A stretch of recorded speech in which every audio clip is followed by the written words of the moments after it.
ponta a ponta. Sérgio. Obrigado, Jorge. Agora 9h36. Jornal Gente pela Rádio Bandeirantes. Nós tratamos de um tema ontem aqui, de forma um pouco superficial até, porque a gente só tinha algumas informações e vamos aprofundá-lo agora. Em função de toda esta crise ocorrida, em função da tempestade da semana passada e do efeito sobre a rede elétrica, o prefeito de Porto Alegre, Sebastião Melo, trouxe uma lista de ideias, de coisas a serem pensadas para a cidade. Uma delas é enterrar a rede elétrica para que não sofra danos quando, por exemplo, a ventania derruba a árvore ou joga algum objeto, destelha uma casa, um painel de propaganda, e isso tudo cai sobre a rede elétrica, arrebenta fios, derruba postes, estraga equipamentos e a consequência é a interrupção do fornecimento. É a falta de luz, como a gente está vivendo aí ainda em alguns pontos em função de todos esses estragos. E essa ideia, essa sugestão do prefeito, ela volta e meia está na pauta. Alguém sempre diz que a solução é enterrar a rede. Enterrar a rede ou fazer rede subterrânea, há diferença entre tudo isso. Por isso a gente convidou quem entende do assunto. Consultor em energia elétrica na Universidade Federal do Rio Grande do Sul, Diego Boff, vai conversar conosco agora para nos ajudar a trazer um pouco de luz, sem fazer nenhum trocadilho aqui, né? Não é o objetivo, mas a trazer luz, conhecimento e informação sobre esse tema. Diego, bom dia. Caiu a ligação? Vamos de novo, não tem problema. A gente vai continuar tentando falar com o Diego para trazer mais informações sobre esse tema. O prefeito, para ser justo, ele não disse que vai transformar a rede em subterrânea ou enterrar a rede. Quer que, a partir de agora, novas construções, loteamentos novos, condomínios novos, já tenham a rede subterrânea. Só que, claro, para mudar toda a cidade, isso é praticamente impossível, é algo que demandaria muito tempo, muitos recursos e teria que ter um envolvimento de todo mundo, né? Ok, aí vai buscar uma PPP para enterrar os fios das áreas centrais da cidade ou dos bairros da cidade, mas e as áreas que são invadidas? E concentra uma boa parte da população. Áreas irregulares, elas vai enterrar não têm, fio ali? Áreas irregulares, áreas invadidas, elas nem têm como ter os serviços básicos, porque não é uma área regularizada. E isso passa primeiro pelo poder público, depois vem os serviços. 9h38, o Diego agora está na linha. Bom dia, Diego. Bom dia, tudo bem? Tudo bem, muito obrigado por nos atender. E de imediato já vou te perguntar como é que funciona isso? O que é enterrar a rede? O que é fazer rede subterrânea? Vamos tentar ser bem didáticos aqui para os nossos ouvintes entenderem essa situação. Claro. Bom dia, primeiro prazer em falar contigo. Hoje em tempo. Então, hoje toda a rede de distribuição, né, exceto, falando da capital, né, Porto Alegre, exceto o centro, toda ela é aérea e assim concebida desde o início. Então, toda a concessão, agora se é equatorial, né, e todas do Brasil, elas receberam, né, depois de muitos anos de investimento, uma rede aérea, e assim ela é a tarifa definida que faz isso, né, a receita que a distribuidora tem, toda a operação ela é organizada para que seja dessa forma. Enterrar a rede significa, então, Diego, fazer Alô? Por gentileza, você está com o aparelho no Viva Voz? Peraí que eu vou tirar. Porque o som tá interferindo aí o Viva Voz e está prejudicando aqui para que a gente possa compreender. Por gentileza. Vamos ver se melhora. Melhorou bastante, sim. Tá, eu estava com fone de ouvido. Ah, pois não. Melhor, então... E eu devo dizer, Diego, que começa de novo, porque ficou bem ruim de ouvir. Vamos de novo aí tentar resumir a primeira resposta, tá? Que eu te perguntei sobre o que é uma coisa e outra, né? Enterrar a rede subterrânea, o que isso representa. Tá. Me escutam bem agora? Sim, perfeitamente. Tá. Então, toda a rede ela é concebida para ser aérea, né? Então a gente já tem toda a estrutura posta, né? Os postes, os transformadores, os fios, todos eles estão expostos. Tá? Vinculado a essa operação desses ativos dessa forma, mais o investimento para atender mercado, para melhorar a qualidade, ela está concebida para ser feito numa rede aérea. enterrar a rede, né, tal qual o centro de Porto Alegre já é enterrado, significa uma mudança de concepção e uma mudança de diretriz na gestão das concessões de distribuição. Né? Vamos tentar visualizar, né? A gente teria que escavar toda a cidade, né? Retirar os postes, passar tubos subterrâneos e os cabos de eletricidade por dentro desses tubos. Isso significa um investimento bastante elevado, né? Que diz aí a própria mídia divulga, né? Algumas pessoas dão alguns chutes, né? 6 vezes a 8 vezes o custo da rede aérea. Então isso traria com certeza um custo adicional para as distribuidoras e depois, por consequência, para as tarifas dos consumidores. Né? Então, isso teria, muito possivelmente, uma melhoria na qualidade, teria uma contrapartida no preço. Então, talvez seja uma discussão da sociedade daquilo que ela quer, né? Se, eventualmente, encarar alguns efeitos severos, como foi o da semana passada, ou, de forma mais contínua, enterrar a rede e arcar com esses custos. Então, acho que enterrar a rede passa por essa discussão, né? O que se deseja como sociedade, numa relação de custo-benefício. Sim. Diego, aqui Guilherme Macalossi, bom dia, um prazer falar contigo. Bom dia, da mesma forma. Tem alguma alternativa ao modelo atual que me parece caótico? Porque não é apenas fiação aérea. Se nós andarmos por Porto Alegre e outras cidades, e nós teremos algumas exceções apenas, nós vamos constatar que há uma verdadeira bagunça, um caos urbano que potencializa episódios como esse. Se a gente caminhar aqui pela rua, a gente vai ver a fiação metida no meio dos galhos. Isso são décadas de erros, de conceito de gestão pública, de organização social. De modo que, ok, nós não vamos enterrar. Eu sou um cético. Não vamos enterrar a fiação. O que dá para fazer com essa fiação aérea que seja construtivo e que melhore o sistema? Sim, então vamos falar um pouco acho que pega muito a questão dos incentivos focando na distribuidora, né, nos incentivos que as distribuidoras têm. Uhum. Então, assim, quando tu pega um evento climático que nem esse e fica, sei lá, muitos consumidores por 4, 5, 6 dias fora não conectado, né, sem energia. Pensa, é um mercado que a distribuidora está perdendo, então o cara não está, né, os cidadãos, né, as casas não estão consumindo energia, esse mercado ele não vai ser faturado, então é uma receita que a distribuidora perde ao longo desse tempo. Então, por isso per se, né, é um incentivo para que a distribuidora corra atrás e restabeleça a energia mais rápido possível. Além disso, por mais que tenha sido um efeito, um caso, né, muito severo dessa tempestade, a ANEEL, né, que é o órgão regulador, ela admite algum tempo de falta de energia porque o sistema não é 100%, nem tem como ser, né, 100% confiável, no sentido de que não vai faltar luz nunca, né? Então, a ANEEL estabelece alguns limites que, se a distribuidora transgredir esses limites, ela é multada, ela perde, é multada financeiramente, ela tem que, inclusive, devolver na fatura, né, o tal do dia que fique, tem que devolver na fatura, fazer um ressarcimento para o consumidor por ter extrapolado alguns limites.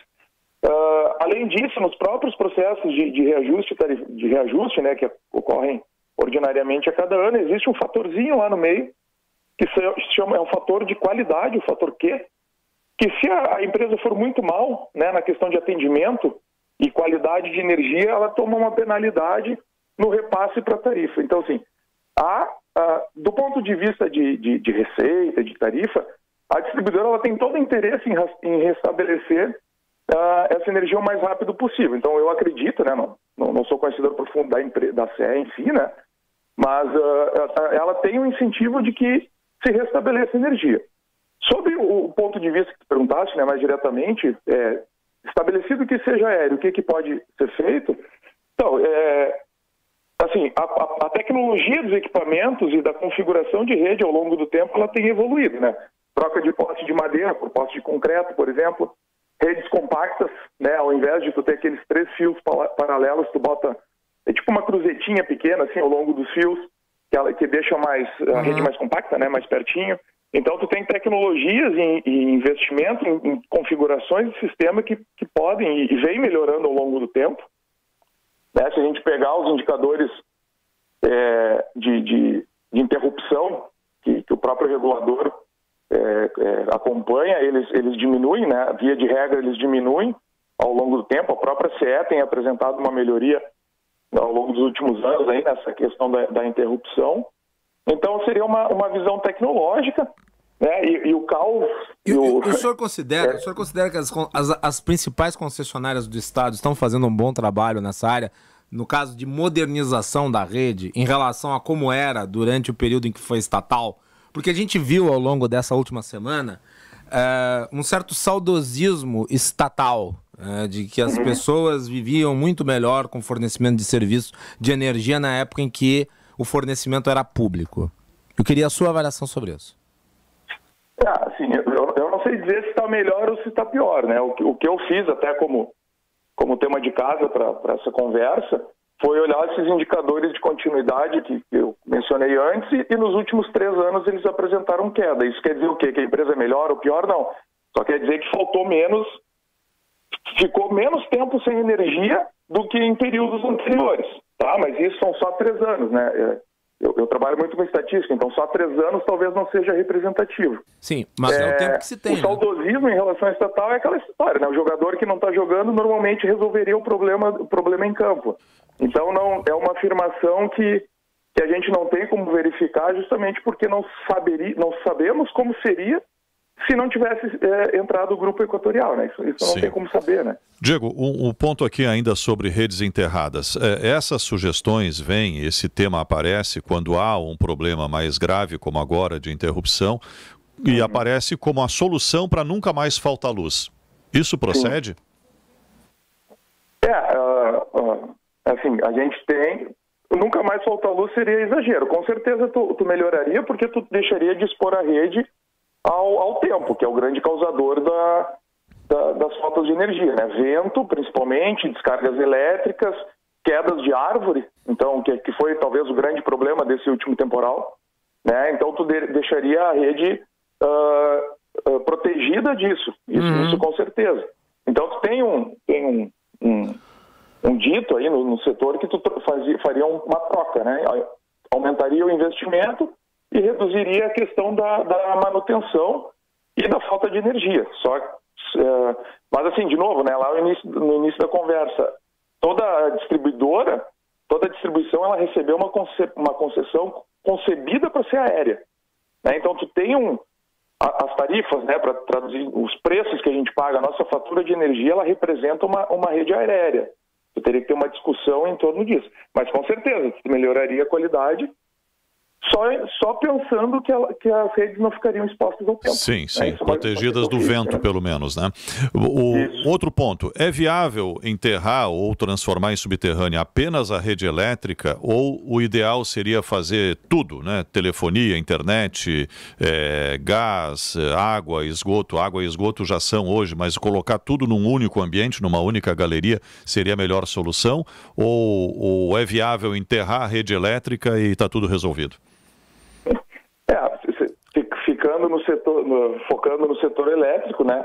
Tu enterrar a rede elétrica resolveria a parte da rede elétrica. Inclusive, Porto Alegre fez um movimento para enterrar a rede de comunicação, né? Enfim, não sei como é que ficou a história. Mas tu poderia num planejamento, passar essas redes, todas elas, para sendo enterradas. Agora, se é viável ou não, aí não sei, né? Até se falou, na época que o prefeito sugeriu a discussão, enterrar as redes de comunicação, já que as operadoras de telecom, elas pagam para as distribuidoras para usar os postes, né, para compartilhar os postes, sim, e alocassem esse dinheiro para enterrar. Então, assim, fisicamente falando, eu acredito ser possível tu isolar, né, porque tu tem que pensar na questão do isolamento, a eletricidade, ela talvez afete a comunicação, né, a velocidade de comunicação. Então, tu teria que fazer galerias. Pensa em grandes canos, né? Tu teria que passar grandes dutos de forma separada, né? O que é comunicação, o que é que é energia elétrica, separado. Então seriam dois custos que eles se tornariam independentes. Uma coisa seria enterrar a comunicação, outra coisa seria enterrar a rede elétrica. Até não faria sentido tu escavar a cidade e manter a rede de comunicação aérea e a elétrica enterrada, por exemplo. Sim, para fazer parcial, né? Não faz sentido, né? Professor, só um esclarecimento que eu acho importante aqui. O senhor mencionou que as pessoas têm chutado valores que poderiam gerar aí a partir do enterramento da fiação toda. O senhor tem um número mais preciso de quanto custaria? Quanto custaria o quilômetro de uma rede elétrica aérea e quanto custaria um quilômetro de uma rede enterrada? Então, o quilômetro... eu vou falar em números relativos, tá? O absoluto, ele varia... A gente trabalha na nossa empresa, que a gente trabalha com vários tipos de empresa, então esse valor por quilômetro, ele varia, né? Sim. Ele pode ser 20 mil reais, 50 mil reais, 100 mil reais. Sim, porque depende da configuração da rede. Depende de locais, de rede, depende de terreno, de se é urbano, se é menos urbano, depende de uma série de fatores, né?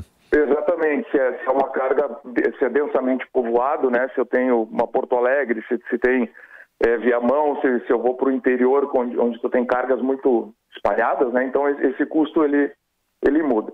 Mas se a gente pegar, por exemplo, os números que são veiculados aí, né, de 6 a 8 vezes, vamos pegar 8, por exemplo, 8 vezes o custo da rede aérea, a gente teria e esse adicional de 8 vezes o custo impactando em 20% do que é a tarifa hoje, pegando, né, números médios.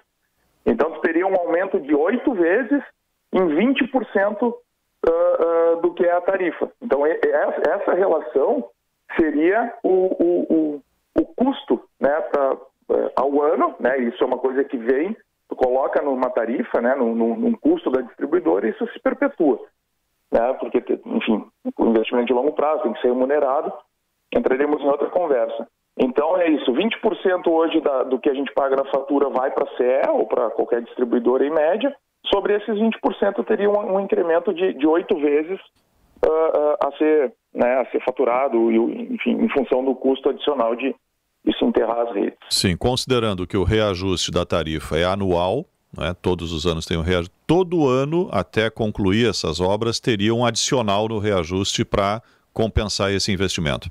Isso, exatamente, até que o investimento fosse pago, né? E aí, se a gente pensa em um investimento com uma vida útil digamos aqui de 20 anos, então tu teria esse valor na tarifa por 20 anos para fazer a remuneração desse grande investimento, desse degrau de investimento. E aí depois o investimento se estabiliza e tu vai fazendo investimentos adicionais para atender o crescimento das cidades vegetativo, né? Tá certo. Mas seria uma mudança de padrão, né? O custo por quilômetro, que nem tu perguntaste, Sérgio, ele seria elevado. Eu teria um degrau. Sairia, por exemplo, de 50 mil reais e iria para 400 mil reais, e qualquer investimento que eu fizesse, eu teria esse novo valor como base, né? 8 vezes mais, né? Pois é. 8 vezes mais. Numa análise assim muito preliminar, né? Porque tudo vai depender de cada região, de cada situação. Exatamente. Pegando um número que tem sido veiculado, até na questão lá de São Paulo, que teve uma discussão parecida com essa, foi dito lá, né, na Enel, lá de São Paulo, 8 vezes o custo, 1 bilhão, lá até se veiculou um valor mais absoluto, né? 8 vezes o custo entre os dois tipos de rede, né? Perfeito. Diego Boff, consultor em energia elétrica, muito obrigado pela sua entrevista, pelo tempo aqui conosco no Jornal Gente. Um bom dia, um bom trabalho. Muito obrigado, para vocês também. Prazer. 9h55.